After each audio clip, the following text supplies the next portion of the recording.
Halo, hari ini kita akan membahas Pancasila dengan topik studi kasus korupsi.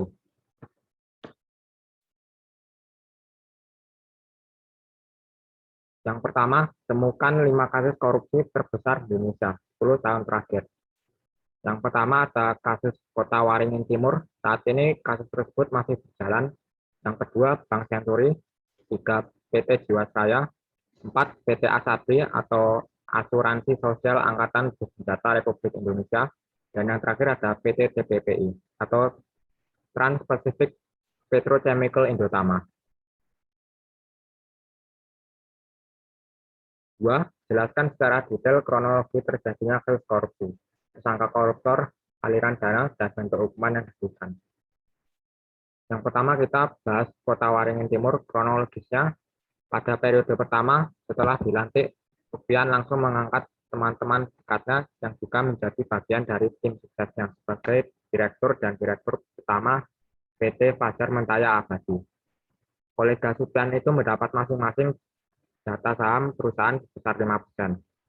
Perusahaan yang diduduki koleganya itu kemudian diberikan IUP seluas 1.671 hektar.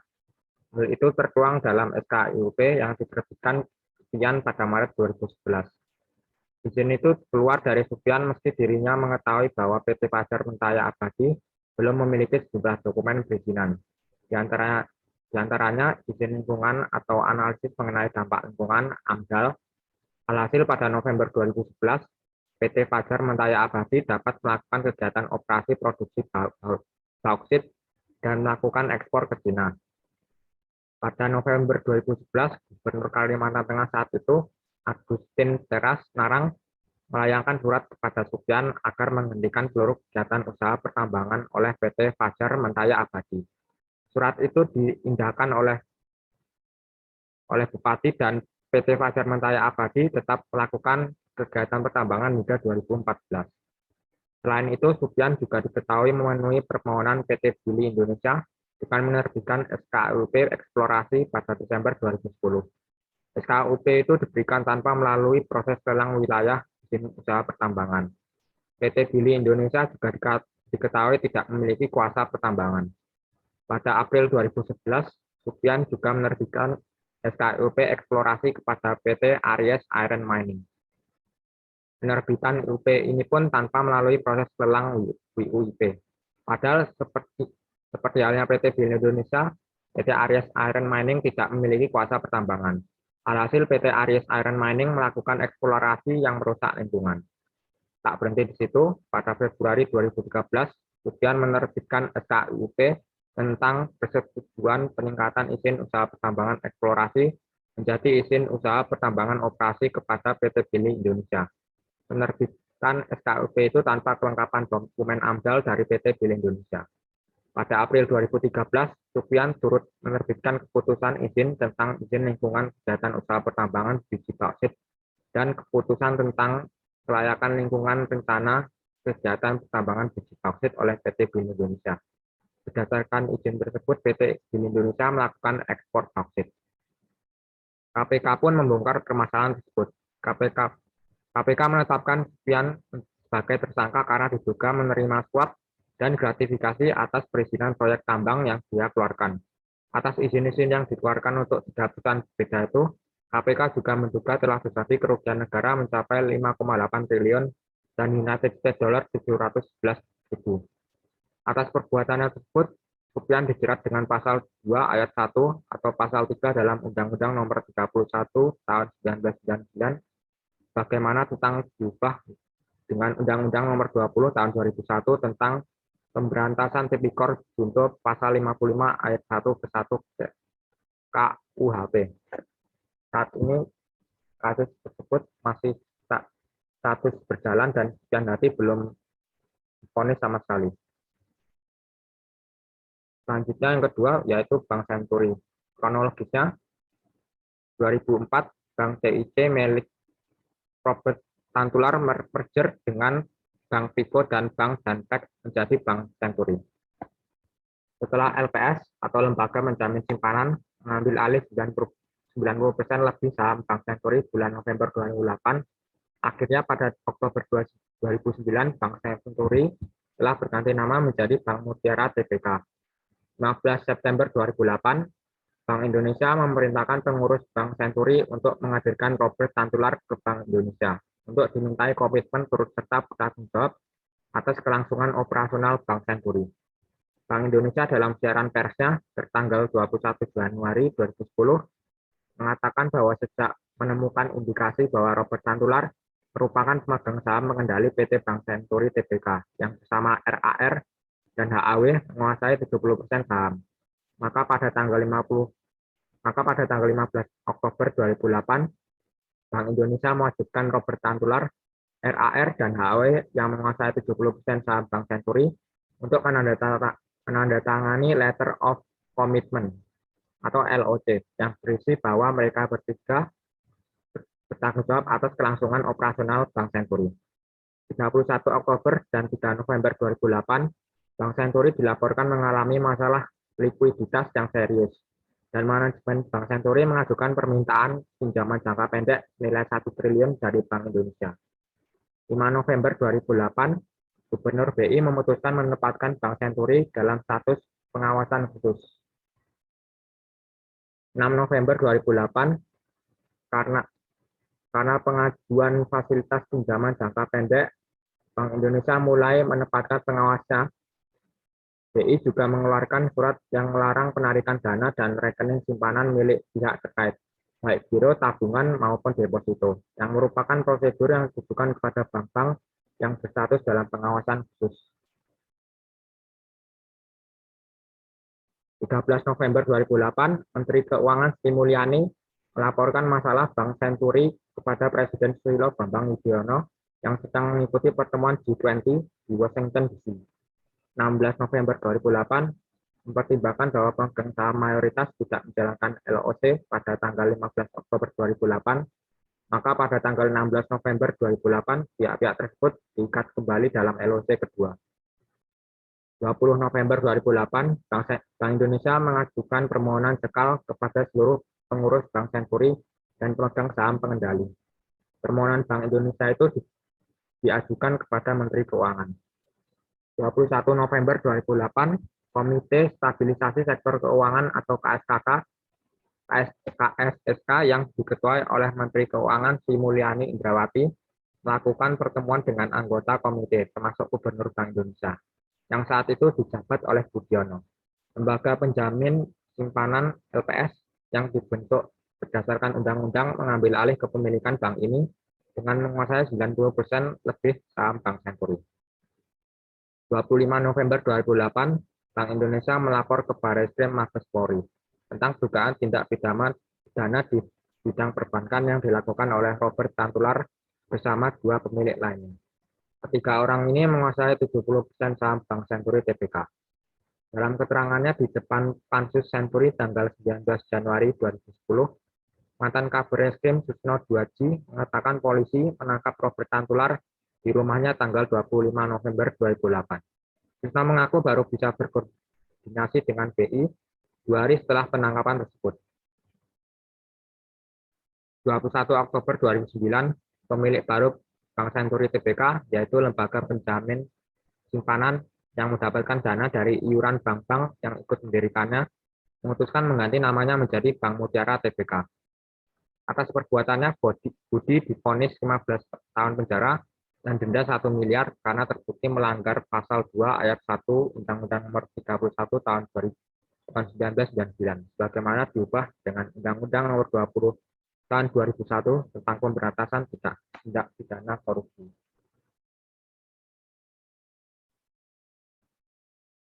Selanjutnya ada kasus PT Jiwasraya.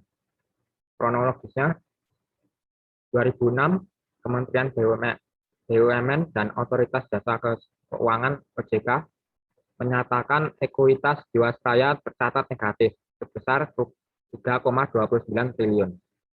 2008, Badan Pemeriksa Keuangan memberikan opini disclaimer tidak menyatakan pendapat untuk laporan keuangan 2006 sampai 2007. Lantaran penyajian informasi cadangan tidak dapat diyakini kebenarannya.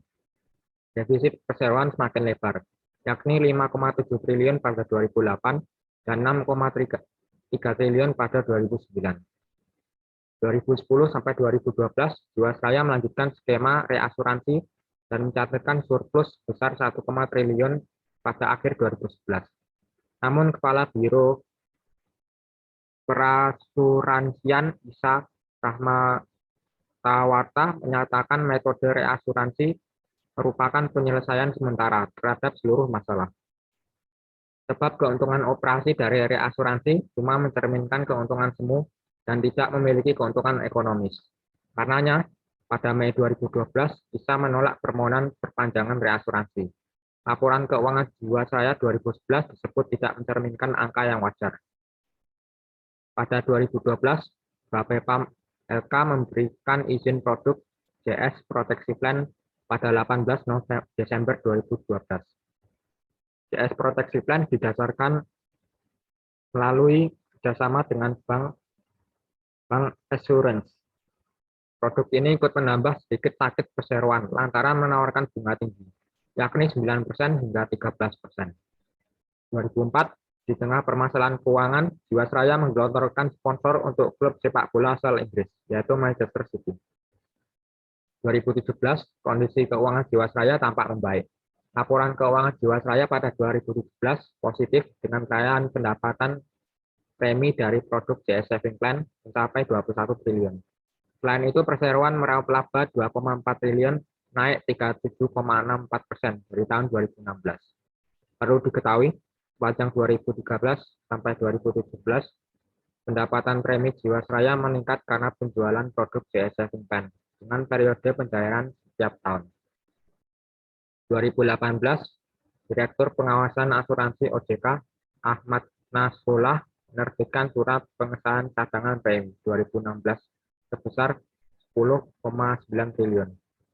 Pada bulan yang sama, Direktur Utama Jiwasraya, Hendrisman Rahim, dan Direktur Keuangan Jiwasraya, Heri Prasetyo dicopot.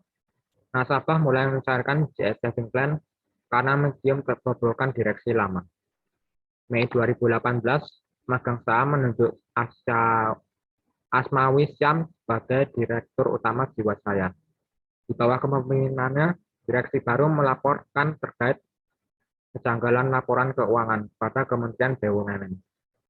Indikasi kejanggalan itu betul, karena hasil audit kantor akuntan publik PricewaterhouseCoopers atas laporan keuangan 2017 mengoreksi laporan keuangan interim dari laba sebesar 2,4 triliun menjadi hanya 428 miliar.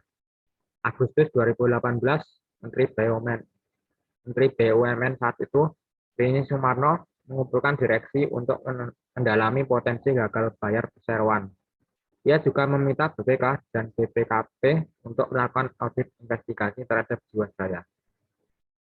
Oktober sampai dengan November 2018, masalah tekanan likuiditas Jiwasraya mulai tercium publik. Perseroan mengumumkan tidak dapat membayar klaim polis jatuh tempo nasabah JS Saving Plan sebesar Rp802 miliar. Pada November, pemegang saham menunjuk Heksana Tri Sasongko sebagai Direktur Utama menggantikan Asmawi Syam. Heksana mengungkap Jiwasraya membutuhkan dana sebesar 32,89 triliun untuk memenuhi rasio solvabilitas atau RBC 120%.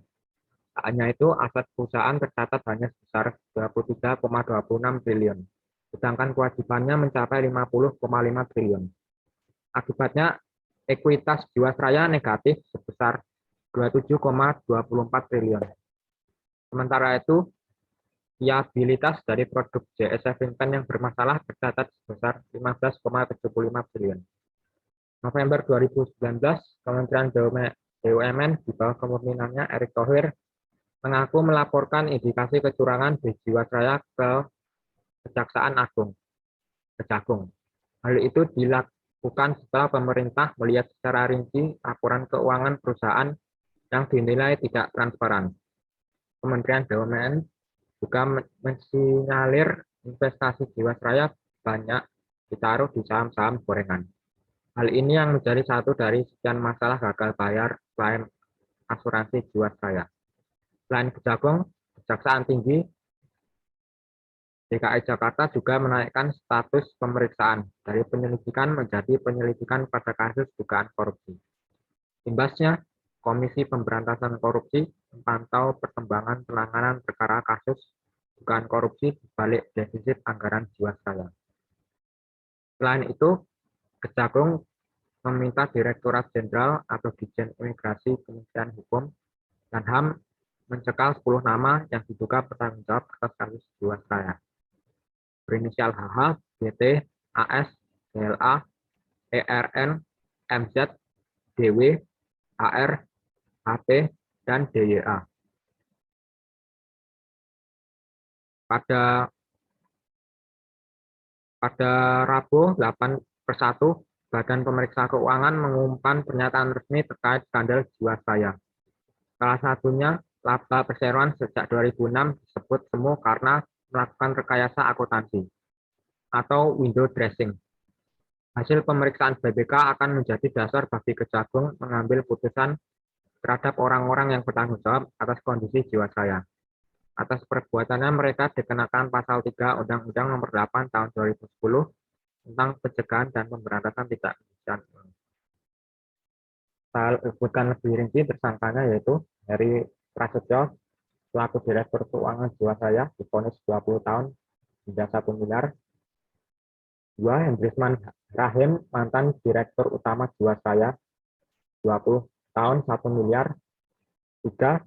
Syah Mirwan, mantan Kepala Divisi Investasi dan Keuangan Jiwasraya 18 tahun 1 miliar.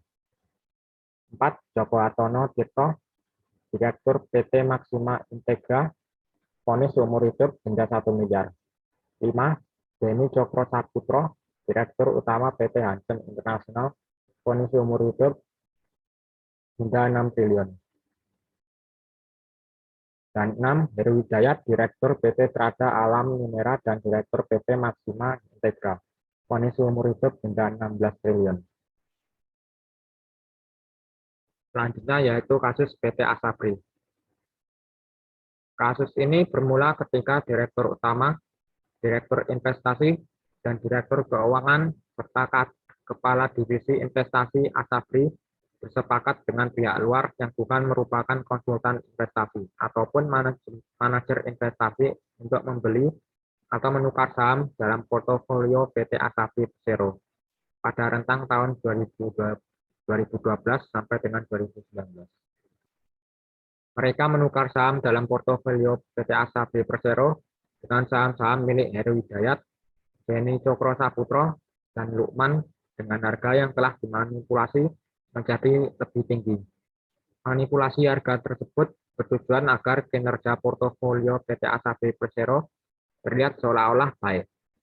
Setelah saham tersebut menjadi milik PT Asabri Persero, kemudian saham tersebut ditransaksikan atau dikendalikan oleh Heru, Beni, dan Lukman berdasarkan kesepakatan bersama dengan direksi PT Asabri Persero, sehingga saham tersebut seolah-olah bernilai tinggi dan likuid. Padahal transaksi tersebut hanya transaksi semu untuk menguntungkan Heru, Beni, dan Lukman, serta merugikan investasi PT Asabri Persero.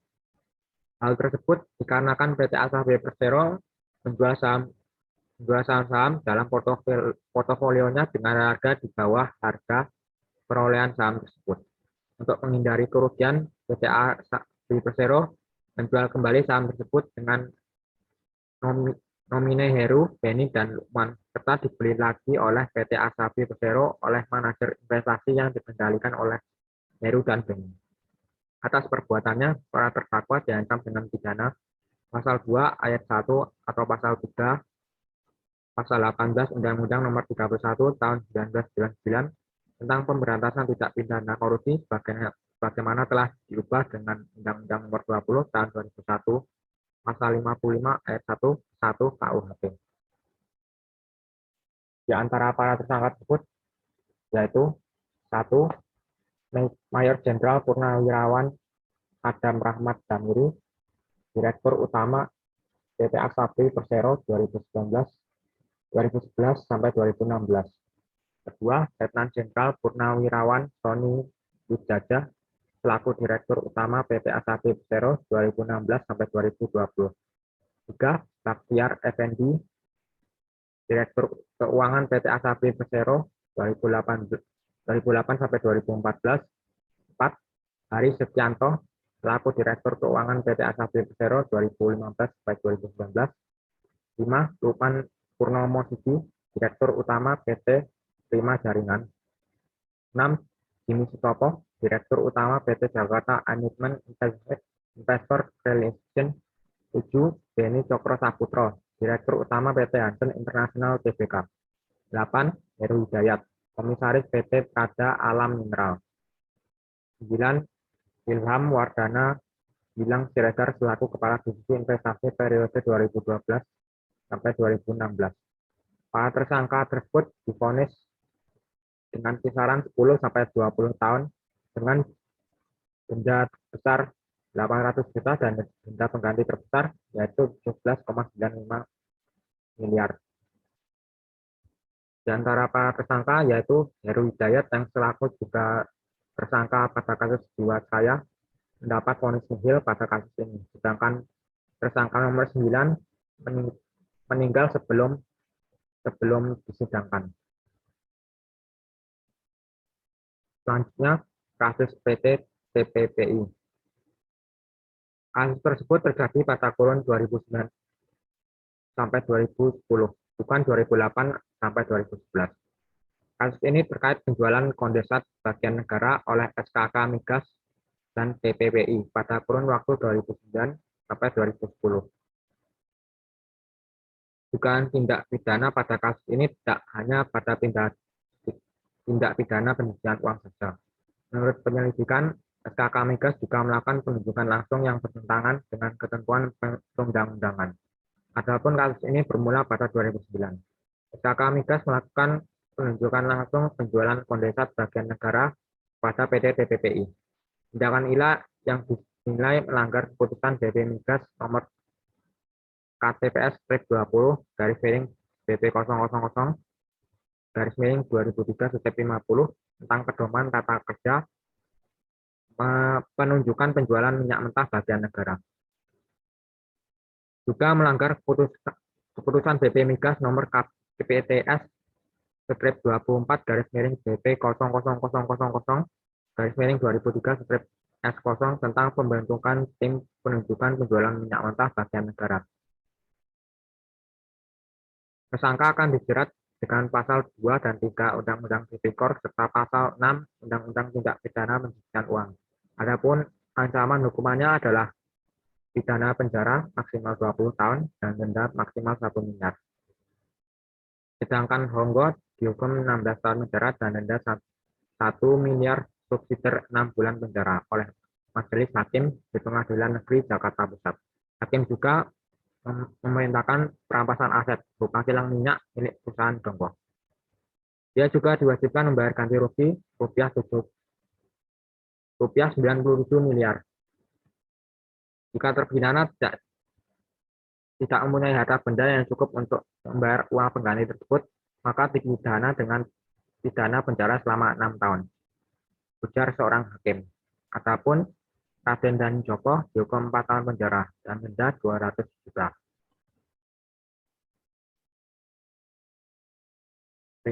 Menurut kesimpulan saya, beginilah kronologi terbongkarnya kasus korupsi.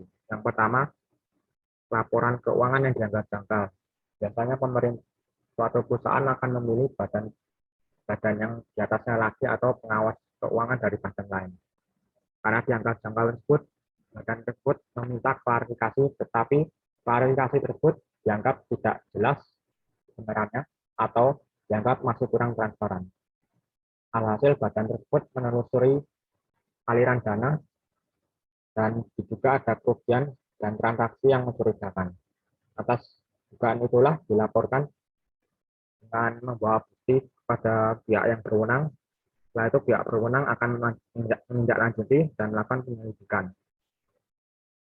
Setelah selesai maka akan ada penangkapan dan penetapan tersangka. Setelah pengumpulan barang bukti dan penyitaan aset dirasa sudah cukup, maka akan dilakukan sidang dan vonis. Selanjutnya Soal terakhir dari kelima kasus korupsi tersebut, jelaskan bagaimana peranan Pancasila sebagai solusi dalam mencegah atau meminimalisasi tindakan kasus korupsi. Kita akan membahas masing-masing sila. Sila yang pertama, ketuhanan yang Maha Esa. Ketuhanan yang dimaksud di sini adalah ketuhanan yang berkebudayaan. Artinya bangsa Indonesia menghargai pengakuan manusia akan peran Tuhan dalam kehidupan bernegara dan menekankan bahwa manusia Indonesia memiliki keimanan dan percaya kepada Tuhan Yang Maha Esa. Seperti yang diketahui, Indonesia memiliki 6 agama resmi, Katolik, Kristen, Buddha, Konghucu, Hindu, dan Islam. Dan semuanya jelas menolak korupsi. Penolakan hadir disebabkan perilaku korupsi sangat berlawanan dengan semangat manusia yang memiliki Tuhan dalam hidupnya. Secara nyata, koruptor sudah menafikan adanya tindakan yang merugikan orang lain dan perbuatan dosa yang kelak akan mendapatkan pembalasannya. Tindak pidana korupsi juga melupakan bahwa Tuhan Yang Maha Esa itu Maha melihat segala perbuatan manusia. Tak ada satupun agama yang mengajarkan untuk merugikan kepentingan orang lain. Agama juga mengajarkan kejujuran, di mana bila orang mampu untuk jujur, maka tidak akan ada yang namanya korupsi. Bangsa ini tidak kekurangan orang pintar, tapi kekurangan orang jujur. Sila kedua, kemanusiaan yang adil dan beradab. Sila ini menegaskan tindakan korupsi mengabaikan pengakuan kesamaan derajat, saling mencintai, sikap tenggang rasa, membela kebenaran dan keadilan. Seorang koruptor tidak memiliki rasa keadilan dan keadaban. Sebab hak yang seharusnya dimiliki rakyat diambil secara sepihak untuk kepentingan pribadinya. Maka dari itu, negara melalui hakim berhak untuk menjatuhi hukuman seberat-beratnya kepada koruptor, baik itu pidana seumur hidup jika perlu, denda pengganti korupsi, dan perampasan aset. Sila ketiga, Kesatuan Indonesia. Tahu sendiri kan, pasti semua koruptor kalau sudah korupsi, uangnya akan dipakai untuk foya-foya. Digunakan untuk luar negeri, membeli barang-barang mewah dari luar negeri, lalu uangnya ditransfer ke bank luar negeri untuk disembunyikan. Artinya apa? Artinya koruptor itu kemungkinan besar semenjak menjadi pejabat dan sebelum melakukan tindak korupsi, orang-orang seperti mereka tidak punya nasionalisme. Jadinya banyak masyarakat yang heran, kenapa orang-orang yang tidak punya nasionalisme seperti ini bisa menjadi pejabat. Berhubung orang koruptor biasanya lahir dari kalangan pejabat, mereka kan punya fasilitas dan gaya hidup yang mewah. Seorang koruptor itu pasti lebih mementingkan nafsu dan urusan pribadinya saja, mengabaikan kesalahan yang diperbuatnya, merusak sendi kehidupan perekonomian, pembangunan sosial, melemahkan budaya positif di masyarakat, dan melunturkan rasa kecintaan kepada bangsa dan negara. Dengan melakukan korupsi, maka dirinya merusak kesatuan nasional, karena perbuatan yang dilakukannya berdampak kepada seluruh masyarakat Indonesia yang tidak dapat merasakan kenikmatan dan hasil dari pembangunan di Indonesia. Kembali ke topik, negara Indonesia yang terdiri dari berbagai macam pulau, suku, bahasa daerah, dan kebudayaan atau adat istiadat. Artinya setiap warga negara Indonesia harusnya mempunyai nasionalisme. Mereka harusnya punya rasa memiliki suatu negara dan bertumpah darah yang sama. Menurut saya pribadi, nasionalisme di Indonesia setiap tahun selalu menurun, khususnya pada generasi muda. Sebab utamanya yaitu lemahnya pendidikan karakter di sekolah dan efek globalisasi. Pengaruh ini salah satunya membawa budaya boros uang yang menjadi penyebab korupsi juga. Untuk mengatasi ini, menurut saya, untuk mengatasi kurangan nasionalisme, masyarakat kita mau tidak mau harus dipaksa untuk mempelajari budaya sendiri. Karena menurut saya pendidikan untuk mempelajari budaya sendiri masih terasa sangat kurang di negara kita. Belajar budaya bukan hanya sekali dua kali saat masa sekolah saja. Idealnya kita belajar budaya secara terus-menerus. Melalui belajar budaya diharapkan dapat meningkatkan nasionalisme dan tidak terpengaruh globalisasi. Sedangkan pelajaran yang berhubungan dengan sejarah hanya fokus untuk mempelajari nilai historis saja. Kurang mempelajari sisi moral. Mempelajari sejarah bukan berarti nasionalisme meningkat. Selanjutnya sila keempat, kerakyatan yang dipimpin oleh hikmat kebijaksanaan dalam permusyawaratan perwakilan. Permusyawaratan yang dimaksud adalah perjuangan ide dari seluruh rakyat Indonesia lewat wakil-wakilnya demi mewujudkan kesejahteraan umum. Artinya wakil-wakil ini mengemban kepentingan rakyat. Tapi sayangnya masih banyak yang korup. Munculnya perilaku koruptif khususnya di kalangan parlemen jelas menabrak sila keempat. Kepercayaan masyarakat kepada parlemen luntur, padahal amanah mereka dalam sistem demokrasi dititipkan kepada wakil rakyat. Ketika wakil rakyat justru sibuk mengurus anggaran negara, maka pelanggaran terhadap sila keempat sudah terjadi dan mengundang sinisme masyarakat bahwa gedung wakil rakyat tak ubahnya tempat pertemuan para koruptor. Untuk mengatasi korupsi, pemerintah masih kurang transparan. Harusnya pemerintah lebih terbuka kepada masyarakat. Harusnya lebih banyak turun ke lapangan untuk mendengar suara rakyat secara langsung. Mereka harus mau dikritik dan melibatkan ide saran masyarakat dalam menentukan tujuan dan kebijakan masyarakat dan kebijakan pemerintah ke depannya. Sedangkan di sisi lain masih terjadi penyakit politisi, yaitu ketika seseorang tidak menjabat, mereka akan mengkritik habis-habisan. Tapi ketika mereka sudah menjabat, mereka tidak melaksanakan apa yang dikritiknya. Kita ini adalah negara demokrasi, artinya setiap penduduk punya hak untuk mengkritik, sebagaimana dimuat dalam undang-undang. Dan bagi pihak yang dikritik, memiliki kewajiban untuk berbenah memperbaiki diri berdasar kritik tersebut.